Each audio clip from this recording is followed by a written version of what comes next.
Welcome to Withdraw Consent. I'm Victor. This is Jack. So, we have a topic today. We're going to do a little recap of a different video. Yeah. You want to get into that? Yeah. So we're going to put that description in the link above. But basically, we were talking about this TV show called Hunters. We were talking about the morality of Mossad death squads, kidnapping people. But it all stemmed from this conversation I had in the security area where I heard these two guys talking about this show Hunters.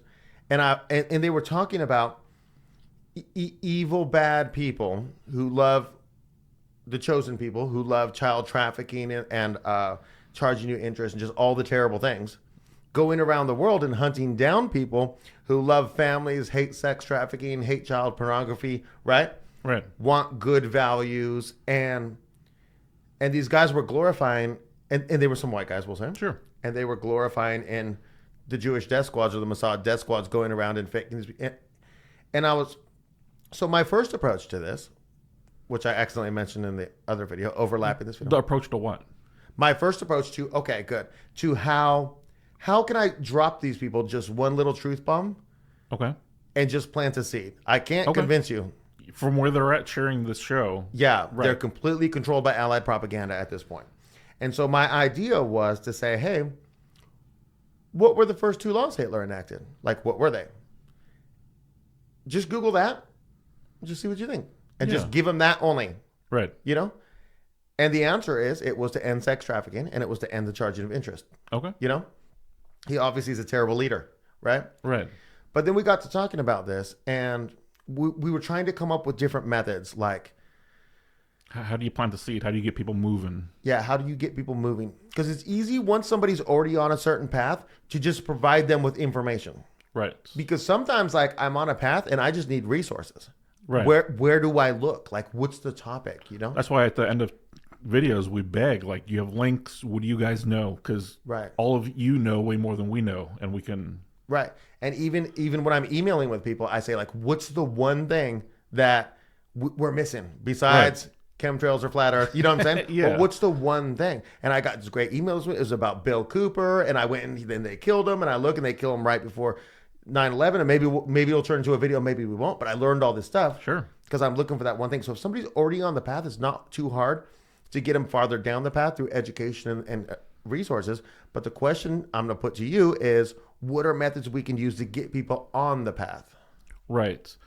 And so I've talked about this in another video. I don't remember what it was, but it's a principle by Dr. Gelman or Gelman. I'm not sure how you say it. And it's basically if someone or an entity has proven that they lie to you, maybe it's you believe they only lie to you 10% of the time, is that a trustworthy person? Are you going to believe the other 90%? And so my approach when we were having this conversation was... Can I say that another way? Yeah, go for it. Because it's the Gelman amnesia effect. And it's when you're an expert in something and you see a publication that has something in your field and they are completely wrong, but then you flip the page to a subject you're not the expert on, but then you take them as being credible. Just because you don't know, you're like, well, they must know. They must know about world politics. They must know about geography, whatever it is, but you know they were wrong there. And so it's an amnesia effect where you then lend credibility to them in a place where this is the only place you can dispute them, but they were wrong. Okay, go ahead, sorry. No, that's the actual, the full example. I was trying to abbreviate it. Okay. So. Well, fail. Okay. Yeah. So anyway, and so my thought of approaching someone, which I've never done this, but it's the idea is try to figure out where they are like politically, and then try to see if they're able to admit that they've been lied to about something that, they've been lied about something good or been lied about something bad. And basically my example was Trump on both sides, because both sides theoretically could be willing to say that Democrats have gone too far with Trump. They've said a lot of things that he didn't actually do. And then also people on the right should be able to say that he said he was going to do a lot of things that he didn't do. I'm sorry, I got Go for one. it. I literally mentioned this to you yesterday. Okay. But this is the one. I'm going to link the video in the description, but it's about the Abraham Accords. Oh, yeah, right. Because this is the one example where both the right and the left, both Democrats and Republicans, say Trump did a good job doing the Abraham Accords. And the Abraham Accords are terrible for America. They're terrible for I can't pronounce it, but the Sawari people. They're terrible for U.S. victims of terrorist attacks. They're only good for these dictators and good for Israel. And we pay a bunch of cash to do it, and we give a bunch of F-16s or 19s. It's in the video. I'll link it in the description.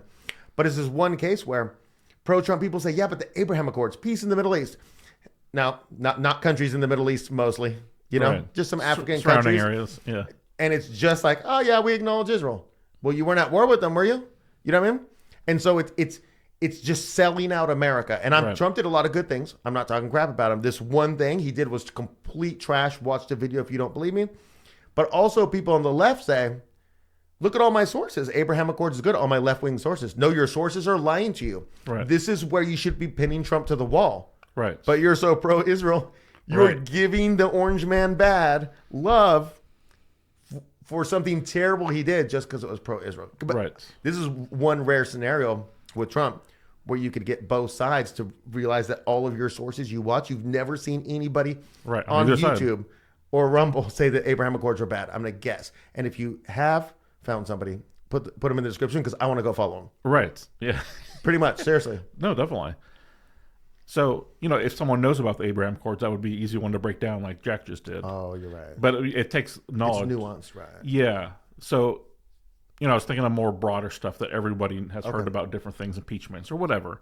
And if you can get them to say, well, they lied to me, then the seed that you're planting is, well, what else have they lied about? Could they be lying about TV shows that you like or, that type of thing, who you think is good guys, bad guys, and just leave it at that and let them just think about it. Because you can't go from, oh, Hunters is a great show to, oh, the good guys are the bad guys are the good guys. Oh, okay, yeah, you're right. That's not a long road. That's a years-long process. But just getting them to start doubting and questioning is solely, could be a first step of pulling your head out of the sand a little bit. Okay, I like it. Okay. I mean, I think it's very practical. I was supposed to pass through that same security station. Okay. And so I was basically plotting how I was going to, what I'm saying? Mapping out the conversation. And then I ended up going somewhere else. So that I exited a different way. So that didn't work out. Okay. But I also think like this, so like I ask you the question, like on your average day out of a year, how many times do you get to politically influence people in just regular life? Besides sitting right here. Yeah, none of this. Just in your life day to day, when you go out, when you're hanging out at all your social events and all the things that you do. Yeah, 0 times. Okay, like 0.1, 0.5? I mean, but basically it's just people I know. I don't. And I think it's like that for a lot of people. Yeah, right? You get your circle. Right. And so we're doing this. This is our intention to positively influence people with correct facts, correct us in the descriptions when we're wrong. I'll redact, not redact. What is my... Retract. Like, I retracted a view in a video that's not published yet, I believe. But basically, one of the ways that people are going to get a chance to do this is online. Okay. So you don't do much stuff like that. Yeah. But some people watching will. And I do a little bit of Gap Social. I just kind of like look around, look for ideas, sources and stuff. And it's a little wild on there, we'll say. And I see these people attacking people and like just somebody they disagree with, and they're just like, let me throw some derogatory homosexual slurs. At them. Not that they're homosexual, just to get under their skin. But maybe you could be planting a little seed. Right. Just say, oh, that's interesting, but if this, then, then that's weird that this, and then just leave it like that. Because if you're antagonistic, right? Right. The shields are going up, the defense are going up, and they're not going to be open. But if you just, throw little pieces out there and you can't force anyone to go down the road and learn. Another interesting idea, I just thought of this. I don't know if this is any good. But like, what about like meme satire? Like doing satirical memes. So there was this meme I found. And I don't know if I'd ever be able to find it again. But I said, do you know where I'm going with this? This is the one recently that you sent me? No, this is a swimming pool. Oh, yeah, I don't know. Okay, so I sent him this meme. And you just tell it to... But basically, it's a picture of the swimming pool at Auschwitz. Oh, and it's all dried out. And in it, they do the text, and they're like... every day the Nazis pushed the prisoners into the pool. They made them swim, and they made them swim. And then after they had all drowned, one Nazi screamed, "Let the bodies hit the floor!" And then more Jews had to come out and just pull the dead bodies out and take them to the cremation rooms, right? And that's like my wife said something about let the bodies hit the floor. And I'm like, Okay. I just start busting up, this Right. weekend, because I'm like, that same meme, you know what I mean? But what if you did see that meme and you're like, but was there a swimming pool? You know what I'm saying? That satire can get through because it's not being censored. Was there a swimming pool Would it though? at the death camp? I feel like you would just immediately assume that was true. You're so that on that subject. I was thinking about this Maybe. when I was in school. I'm not sure the exact year, late 80s, early 90s. So we're talking middle schoolish, high schoolish, somewhere in that area. It was a common fact that everyone in the SS had to raise a puppy for 6 months and then drown them to show that they were that dedicated. Everyone knew that. That was a fact. I've never even heard that in my life. Yeah, we would talk about it like it was just What class was this? What age? I missed it. I feel like it was middle school or high school, late 80s, early 90s. I've never even heard that as a myth. I've never even heard But that. if you hear that as if that's where you're at, as that's a normal thing, well, of course they put people in the pools. Yeah, you wouldn't even question it. And then yell at the bodies at the floor. Right. Well, see, that would be like, that's probably kind of, but you wouldn't question the pool part, is my point. Okay, even if you have pictures of them throwing a pool party? Sunning by the pool in the death camp? But yeah, I don't know. Okay. This is going off track. I've got other stuff, I don't know, of where I've just seen evidence, and my mind would completely discount it. Hit me. Grandfather used to tell me that when grandfather lived in Nazi-occupied areas, World War II, they didn't leave. They didn't flee.